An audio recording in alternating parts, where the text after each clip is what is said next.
Hello again, friends of Pittsburgh Public Theater. It's Trent, once again, amateur bartender, professional drinker. Today, however, we're going to make a drink that doesn't necessarily have to involve any alcohol. I'm going to teach you how to make a shrub syrup. Now, what a shrub is it's essentially a sweetened, fruited drinking vinegar. And now, if, like I used to be, the thought of anything vinegar forward kind of turns you off, let me set your mind at ease. We are going to, again, sweeten the vinegar, add some fruit, and then dilute it with some sort of fizzy, bubbly, sparkling beverage of your choice. So the vinegar is really just there to add some zest, some tang to the fruit, but really you think of this as a fruit-forward recipe. Now, the key to making a good shrub, well, purists will tell you that you need about 2 days of soaking on the counter at room temperature. We don't have time for that. The hot process is going to work just fine for us. We're going to make this on our stove. Our recipe starts by making a fruited simple syrup. Now, as we're going to discuss in another recipe, simple syrup is just equal parts sugar dissolved in water at a low simmer on the stove. So we're going to start with a cup of sugar. I'm using white sugar here, as that's going to leave the most room for the fruit to take center stage. But you could also use raw or turbinado sugar, or even experiment with honey or agave. And each of those is going to bring a little more of their own character into the flavor, which is just fine. But the white sugar, plain white sugar, is going to leave the most room for the fruit to shine, and you get the essence of that fruit. 1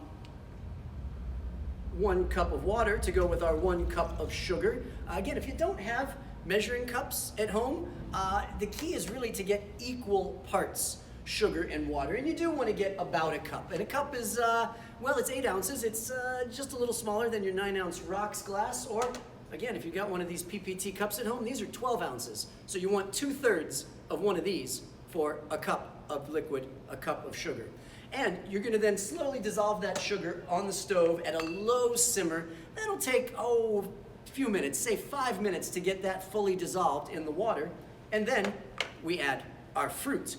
We want a pound of fruit. I've chosen strawberries. Originally, I was thinking gala apples for our gala, but apples aren't really in season right now. Strawberries seem much more appropriate to the season, and they're a little cheaper at the grocery right now.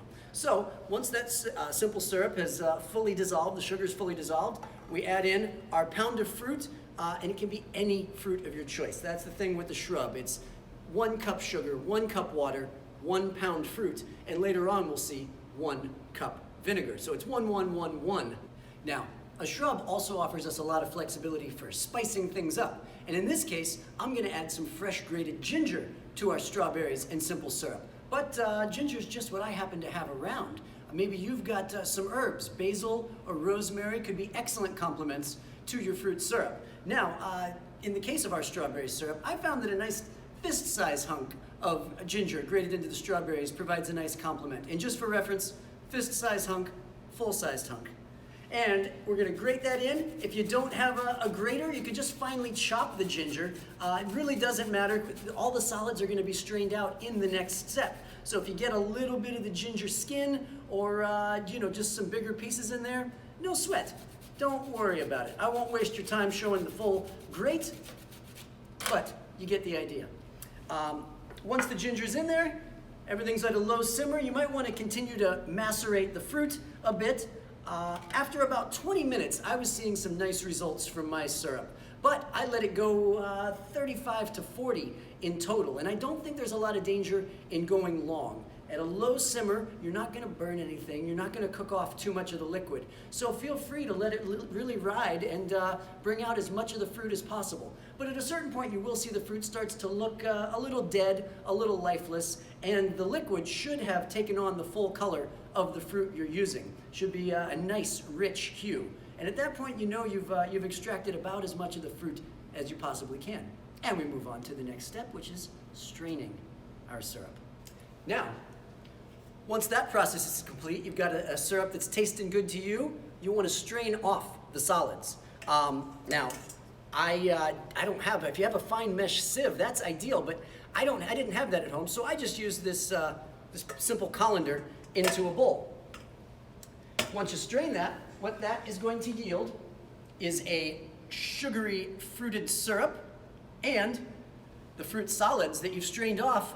You know, you can toss these if you like. They look a little mushy, they look a little gross, but what they essentially are is a pie filling. So maybe you want to hang on to these for topping some ice cream or other dessert. Now's no time for wasting food. So the fruit solids are delicious, sugary sweet, and maybe still warm off the stove. Pour them over some ice cream and enjoy. But to the fruit syrup, we now add our vinegar. And any vinegar can work here. Just about any vinegar can work here. Apple cider vinegar is particularly versatile, but you can also use a wine vinegar, or even a plain white vinegar can be used with you know, reasonable success. So experiment with different vinegars, or use whatever you've got on hand. In the case of this recipe, this is with berries. It's one of the times where a dash of balsamic can even be added. Balsamic, probably generally a vinegar to avoid as the backbone of a shrub, but a few dashes of balsamic along with a cup of apple cider vinegar gets us our shrub syrup. And you're just gonna mix that into the slightly cooled fruited syrup that you created earlier. Cup of vinegar, and you're good to go. And finally, what can we do with our syrup once it's fully cooled? Well, a variety of things, but first and most simply is to combine it with some club soda for an excellent warm weather refresher. You can play with the ratio of syrup to soda that suits you best. Again, maybe you go a little syrup lighter if you don't love vinegary things, or a little more syrup heavy if you really do enjoy the fruit and zestiness of the vinegar. And you do want to stir this one up, otherwise it's all fruit on the bottom, club soda on top. But there, at its simplest, we have our shrub syrup and club soda. If you want something a little stronger, you could replace the club soda with, say, a sparkling wine. Or if you want something a little spicier, a ginger beer.